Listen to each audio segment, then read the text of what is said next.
Seguimos hablando de educación aquí en Periodísticamente y ya estamos con un representante del gremio de los maestros, la visión que tienen sobre el conflicto que vivimos y sobre la política que se está implementando en el sector público. Jorge Sebastián Arévalos, él es secretario de la Organización de los Trabajadores de la Educación en el Paraguay Auténtica, OTEBA Auténtica, así es, ¿verdad? Así es, Guillermo. ¿Cómo estás, Jorge? ¿Cómo te va? Muy bien, buenas noches para ti y para la audiencia. Son 28 años que estás en el magisterio. Sí, 28 años de ejercicio en la docencia, específicamente educación escolar básica. Felizmente ya he pasado casi por todos los grados. En estos últimos años me estoy desempeñando como coordinador pedagógico en un centro educativo en Cordillera Emboscada. Bueno, quiero conocerte un poquito y ya que abrimos el tema, ¿cómo empezaste a ser maestro? ¿En dónde empezaste? ¿Y cómo entraste a alguna escuela pública? ¿Si entraste? ¿Cómo fue? En realidad en el año 1990, cuando terminé un curso de profesionalización que conseguí a raíz de una media beca del colegio, era una cuestión administrativa, pero como en la institución, en mi querida ciudad Emboscada, faltaba docente, entonces empecé ahí a raíz de que la comunidad pedía, entonces me inicié ahí siendo simplemente bachiller y con un poquito más de conocimiento en la parte administrativa. Luego de ejercer ya la docencia, el Ministerio de Educación abrió un curso de profesionalización en los institutos de formación docente en diferentes puntos del país, donde pudimos acceder a ese curso, que fue realmente un curso en donde se puso en experimento la reforma educativa, y felizmente pudimos culminar ahí la carrera con éxito y a partir de ahí ya continuamos enseñando ya con la cuestión más teórica, ya con conocimiento mucho más científico de las cosas. Te pregunto porque hay mucha gente que se mete a la docencia no por vocación, sino se metía, eso fue histórico, para asegurar un sueldito, un rubro, para tener una forma de ganarse la vida. Y ahí ya empezamos torcidos, me parece. Así mismo, no, en esos tiempos en que, si hablamos de 1990, un poco más, una de las debilidades que encontrábamos al elaborar cualquier proyecto era que había muchos docentes sin perfil. En estos últimos tiempos prácticamente eso se ha superado. Probablemente estamos llegando otra vez al pico culminante, considerando que hoy son prácticamente 3.000 docentes por año que van saliendo por jubilación y los institutos de formación docente no están sacando 1.000 docentes por año de graduados. O sea, no damos abasto, en realidad. En poco tiempo nosotros consideramos que se va a venir de vuelta la crisis en ese sentido, porque una cuestión es que en algún momento cuando el boom era la formación docente, se abrieron muchísimos institutos privados en donde muchísimos alumnos egresaron. En ese momento no había posibilidad de ingresar a la carrera, entonces muchos optaron a hacer otro trabajo y los institutos de formación docente fueron cerrando también como no tenía mercado. Hoy esa consecuencia se va a sentir en poco tiempo. ¿Qué piensan ustedes? Vamos a lo que pasó hace poco, el conflicto entre PETA, Nancy Ovelar, el perfil que tienen ambos. Bueno, hoy ya PETA sigue siendo ministro, Nancy Ovelar ya se fue. Pero ¿cómo vieron todo lo que ocurrió? Y desde el proceso de designación de ambos, ¿cómo analizan ustedes como gremio? Nosotros como OTEBA Auténtica, integrante de la red de estrado, hemos presentado, hemos manifestado una serie de cuestiones como perfil que debería reunir una persona que debe ejercer el Ministerio de Educación. Y nosotros desde ese momento hemos considerado que Eduardo PETA no era la persona indicada con el perfil que nosotros hemos descrito en ese documento. Pero en muchas de las secretarías el presidente ha nombrado gente como pago de favores políticos y no precisamente considerando el perfil correspondiente. O sea, ¿ustedes creen que PETA es el pago de un favor político en el ministerio? Nosotros no lo decimos, el propio presidente dice. Él dice en el caso de IPS, dijo, el caso de Julio Velázquez, pero el caso de PETA quiero entender. Y también, considerando que PETA nunca tuvo una carrera en educación y el Ministerio de Educación es un ministerio eminentemente técnico. Pero él parece embarcado en una cruzada por limpiar de planilleros al ministerio. Por lo menos el discurso se ha centrado mucho en la parte del orden administrativo más que en definición programática o estrategia pedagógica? Evidentemente que hay que combatir la corrupción en todos los ámbitos, pero eso debe ser transversal a toda función. No puede un ministro embarcarse netamente en eso y van pasando más de 100 días de gobierno. No se ha visto ninguna perspectiva de avance hacia el tema educativo. En este momento en que el propio Ministerio de Educación con el ministro anterior y el mismo se define que la reforma fue un fracaso, por lo tanto hoy se debe pensar en una reforma de la reforma. Y se está hablando de una transformación educativa, pero no se ve ningún paso hacia ese proceso. No ven absolutamente ningún movimiento hacia una reforma. Nada, Guillermo, porque el reflejo es el presupuesto.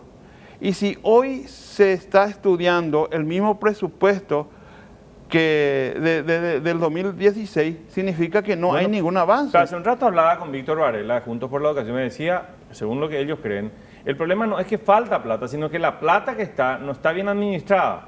Es lo que decía Varela, de Juntos por la Educación. Pero ustedes dicen que necesitan más presupuesto, o sea, es un problema de tener más recursos entonces, no de administrar el dinero. Evidentemente que probablemente haya plata, pero ¿por dónde fluye eso? El FEI, que administra gran cantidad de plata proveniente del Fondo de Excelencia, va destinado casi la totalidad a instituciones privadas. Y hoy nosotros vemos que el nombramiento de Robert Cano, con el nombramiento de Robert Cano se ve mucho más fortalecido lo privado, la clase empresarial. Con el nombramiento de Cano. O sea, que ustedes interpretan que en realidad acá hay un grupo que es este grupo empresarial que es el que está cooptando el ministerio, está copando el ministerio. Así mismo, y el reflejo también es el plan de transformación educativa. El Ministerio de Hacienda, la anterior ministra de Hacienda, sí, ha firmado un acuerdo con el Banco Mundial, sí, por un valor de casi $1 millón que el Estado paraguayo debe pagar al banco para que el Banco Mundial venga y diseñe la transformación educativa, es decir, el modelo educativo para las siguientes generaciones. Y eso nosotros consideramos que es absolutamente incorrecto, teniendo en cuenta que una institución externa, incluso fuera de la educación, venga a diseñar una política. Y en ese marco el Ministerio de Educación casi no forma parte, porque capitanea el Ministerio de Hacienda un proyecto que debería de ser capitaneado por el Ministerio de Educación como entidad matriz de la educación, de la política educativa nacional. ¿Qué ustedes creen que debería hacerse para tener mejores maestros? Ustedes conocen la realidad de su gremio, de sus socios, de sus integrantes, hablan, se dan cuenta del nivel que tiene cada uno. ¿Qué podemos hacer para tener mejores maestros? O sea, no me refiero a la formación humana, me refiero a la capacidad de transmitir contenidos. Uno a veces ve que el maestro no sabe manejar una aplicación, una red social, y lo imita, y vuelan. Sí. El niño está ya a 180 kilómetros por hora y el maestro se quedó a 40.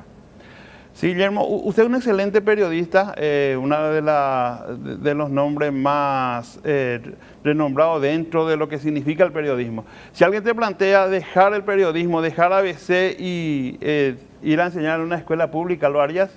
No, no lo haría. No lo harías. ¿Por qué? Haría.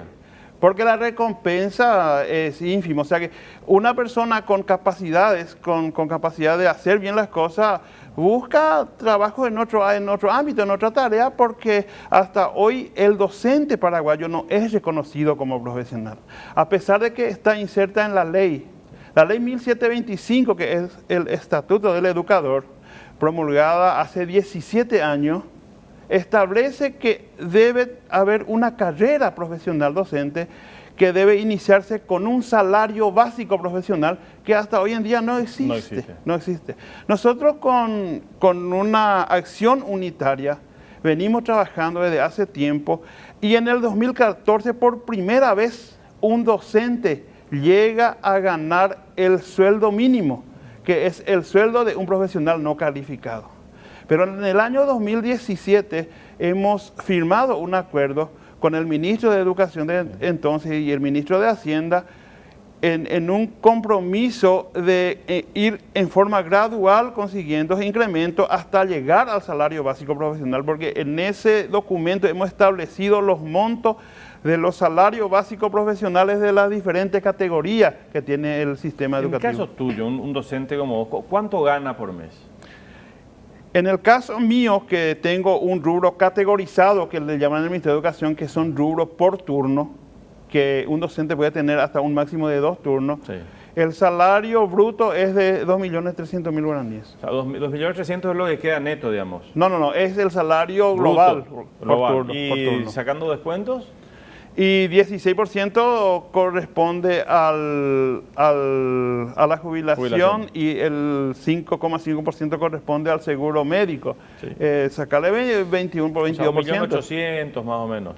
Con eso tiene que vivir si trabaja en un solo turno. Sí, claro. 1.800.000 guaraníes. Y si eso significa trabajar, ¿de qué hora a qué hora y qué día? Significa asistir al lugar del trabajo desde las 7 de la mañana hasta las 11, pero luego traer los trabajos, ya sea de todos los trabajos administrativos, porque en el caso de la educación escolar básica no hay un personal designado para hacer la tarea administrativa, todo debe hacer el docente.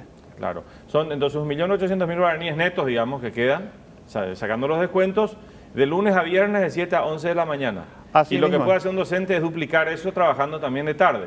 Hasta ahí. Y bueno, 3.600.000, con eso tiene que mantener una familia. Capacitarse y dedicar toda una vida, como usted lo hace en su profesión. Claro, como cada uno tiene una profesión, en el caso de los docentes, ese digamos que sería el promedio de los ingresos de un docente que se dedica, y eso lo sé porque no solamente se dedica a ir a la escuela, hay un trabajo de preparar clases, de corregir, de llevar a la casa también una dosis de trabajo importante que no se ve en ese horario que uno cumple, ¿verdad? Así mismo, y además significa, si uno lee lo que significa el Estatuto del Educador más su decreto reglamentario, uno tendría deseo de ser docente, ¿verdad? Porque ahí establece el salario básico profesional, establece incentivo por antigüedad, establece incentivo por nivel profesional y también establece incluso bonificación familiar, que tampoco hoy el docente paraguayo percibe. Hoy un docente paraguayo apenas percibe un concepto de subsidio familiar, no de bonificación, que significa 80.000 guaraní por hijo. ¿Cuál es el nivel de nuestra educación hoy? Si tenés vos que, como dirigente gremial, que calificar a la educación. Y si hay una medición que es de público conocimiento, estamos en el penúltimo lugar en la región y eso refleja lo que hoy somos. Y no hemos accedido tampoco al sistema de medición PISA. Ahora tomamos la decisión. Sí, ahora tomamos la decisión, pero es una prueba estandarizada que tampoco va a reflejar la realidad. ¿Por qué? Y porque es una evaluación estandarizada que se hace en Singapur o se hace en Brasil o en Bolivia, y no es lo mismo que un colegio que un alumno del Colegio Cristo Rey que un alumno allá de la última compañía de Puente Quijada de Canindeyú. O sea que las evaluaciones deben darse de acuerdo al contexto sociocultural de cada región, y eso no se da en la evaluación PISA. Sigue habiendo muchas diferencias entre colegios privados y colegios públicos. En su promedio, digo, siempre hay excepciones, pero en el promedio hay mucha diferencia. Y hay mucha diferencia porque los colegios privados tienen una elite de alumnos, es decir, tienen una clase más media alta para arriba como alumnos, ¿verdad? De acuerdo a la cuota que cobran. Sin embargo, en las escuelas públicas van los que son de menor recurso económico. Entonces, a partir de ahí es la diferencia. Y lo otro es que si nosotros consideramos el gasto que hace el Estado a la educación es ínfimo. La UNESCO recomienda para los países en vía de desarrollo como nosotros, como mínimo el 7%.